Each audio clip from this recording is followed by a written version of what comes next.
ఇప్పుడు వేదిక మీదకి ఇంత గొప్ప ప్రదేశాన్ని మనకి ఇంత గొప్ప కార్యక్రమాన్ని నిర్వహించుకోవడానికి ఇచ్చిన శ్రీ చలసాని బలరామయ్య గారిని వేదిక మీదకి ఆహ్వానిస్తూ వారి ప్రసంగాన్ని వినిపించవలసిందిగా కోరుతున్నాము. వారిప్పుడు వారి యొక్క గొప్ప చక్కటి ఉత్తేజితపరమైన సందేశాన్ని ఒక 5 నిమిషాలు మనకి వినిపిస్తారు. స్వాగతం. అందరూ సిబిఆర్ గారు అని పిలుస్తారు. రండి సార్. నాకు 5 నిమిషాలు ఏ మూలకే సరిపోదండి. 50 నిమిషాలు ఇస్తే మాట్లాడతాను, లేకపోతే వెళ్ళిపోతాను. 5 నిమిషాల్లో ఏం చెప్పగలనండి? ఏం గత నా అదృష్టవశాత్తు 30 సంవత్సరాల క్రితం నాకు ఆర్ఎస్ఎస్తో పరిచయం అయిన తర్వాత నా 100 కోట్ల వ్యాపారం తృణప్రాయంగా అవతల వారేసి గత 30 సంవత్సరాల నుంచి ఈ దేశానికి ఏమన్నా చేయగలనా అనే ఆవేదనతో తలదిల్లుతున్నాను. ఎన్ని విషయాలు నేర్చుకున్నాను. Nations passed away, left no trace, history give the one simple single cause that there men were not fit. ఏ జాతి యువతైతే నిర్వీర్యమవుతుందో ఆ జాతి కాలగర్భంలో కలిసిపోతుంది. ఉదాహరణకి ఈజిప్ట్ 17 సంవత్సరాలు మాత్రమే యుద్ధం చేసింది. పర్షియా 21 సంవత్సరం యుద్ధం చేసింది. మనం ఎన్ని సంవత్సరాలు చేశామండి?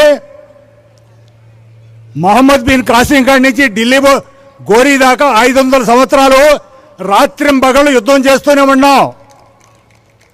మళ్ళా తర్వాత ఇంకొక 500 సంవత్సరాలు వాడు భారతదేశం ఆక్రమించి యుద్ధం చేస్తూనే ఉన్నాం. కానీ మనకేమి నేర్పారండి? అహింసా సిద్ధాంతంతో మనకు స్వాతంత్రం వచ్చిందంట. తాతగారు సత్యాగ్రహం చేసి వాడు పారిపోయాడంట. ఏమి దౌర్భాగ్యునా, ఏమి దౌర్భాగ్యం ఇది!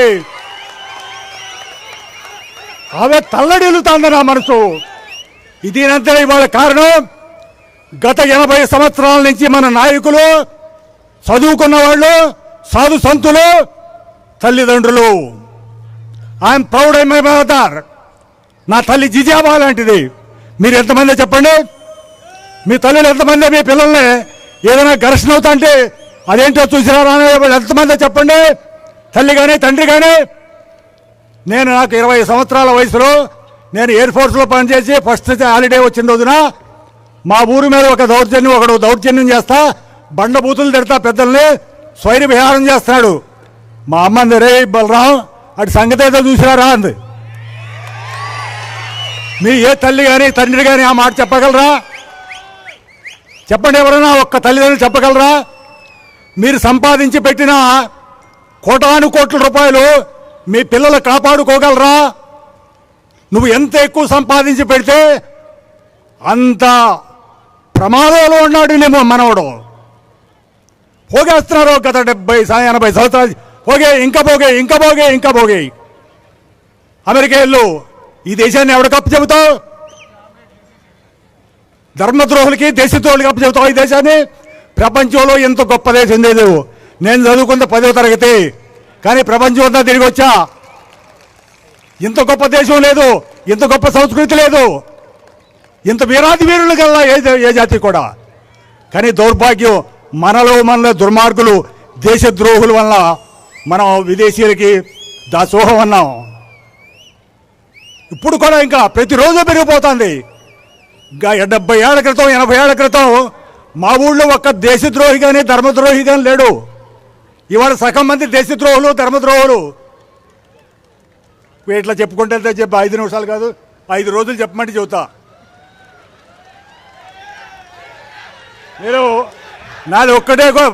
నేను ఒక్కడే అడుగుతున్నా. మీ పిల్లలకి మీరు పోగేయద్దు. పోరాట పటిమ నేర్పండి వాళ్ళకి. 1 గంట సేపు ఇంట్లో పనులు చేయించండి. ఇంటి పని, వంట పని, పొలం పని, చేతి వృత్తులు 1 గంట సేపు చేయించండి. 1 గంట సేపు ఆటలాడండి. Whatever I'm today because of this thing. నేను ఆడిన ఆటలు, నా టీచర్ తల్లి చెప్పిన రామాయణ భారత కథలు, మా అమ్మా నాన్న నేర్పిన పనులు. నాకు 5వ తరగతి తర్వాత చదువుకున్న చదువు నాకు జీవితంలో దేనికి ఉపయోగపడలేదు. అట్లాని చదువుకోవద్దంటలేదు. కానీ ఎవరు చదవాలి? ఆ అకాడమిక్గా ఎవరైతే మెరిట్ ఉండారో వాళ్ళే చదవాలి. మీ 10th అయిన తర్వాత టాప్ 10లో ఎవరు ఉంటారో వాళ్ళు మాత్రమే కాలేజీ పంపండి, లేకపోతే దేశం నష్టపోతుంది. చేతి వృత్తులన్నీ మన దేశద్రోహి చేతిలోకి వెళ్ళిపోతున్నాయి. ఎవరి చేతుల్లోనూ నైపుణ్యం లేదు, ఏ పనికి పనికిరారు. కాలేజీకి వెళ్తున్నాడు, ఇంజనీర్ అయి వస్తున్నాడు, నట్టేంటో బొట్లు వెళ్తేలదు. ఇది మన పరిస్థితి. కాబట్టి తల్లిదండ్రులారా, పిల్లల్ని రాటు తేలేచండి, చెమటలకు అక్కెచ్చండి 2 గంటలు. అప్పుడు నువ్వేమీ చేయవసరలా.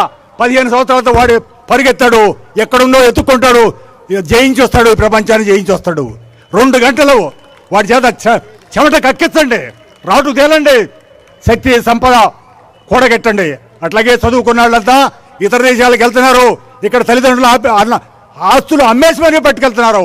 వాడిని 20 సంవత్సరాలు మేపాం మనం. ఇక్కడ చదువుకున్నాడు, గవర్నమెంట్ ఖర్చుతో చదువుకున్నాడు, వెళ్ళి అమెరికాకి యూరోప్కి సేవ చేస్తున్నాడు, రూపాయి పంపట్లేదు. కానీ అదే చదువు లేని వాళ్ళు వెళ్తారు అరేబియన్ కంట్రీస్కి, వాళ్ళు డబ్బులు పంపిస్తారు. ఎవడి వల్ల ఉపయోగం దేశానికి? చదువుకున్నాడు వల్ల, చదువు లేనివాడి వల్ల. చదువు లేనివాడి వల్ల ఇవాళ దేశం బాగుపడుతుంది, చదువుకున్నాడు వల్ల పాడైపోతుంది. కాబట్టి మీ పిల్లల్ని ఎంత అవసరమో అంతే చదివించండి. అది 5వ తరగతి అయ్యే వరకు 50% పీపుల్కి చదువు అవసరం లేదు. రాయటం, చదవటం, కూడికలో ఎత్తవేతలో తీసివేద్దాం కుటుంబం నడుపుకోవడానికి. ఆ తర్వాత 10th వరకు ఇంకొక 50%. ఆ తర్వాత మిగిలిన వాళ్ళే కాలేజీకి వెళ్ళండి. అప్పుడు కానీ ఇది చేస్తే దేశం బాగుపడుతుంది, మళ్ళీ భారత మాత పూర్వ వైభవం తిరిగి వస్తుంది. ఈ అవకాశం పెద్దలందరికీ ధన్యవాదాలు తెలుపుతున్నాను.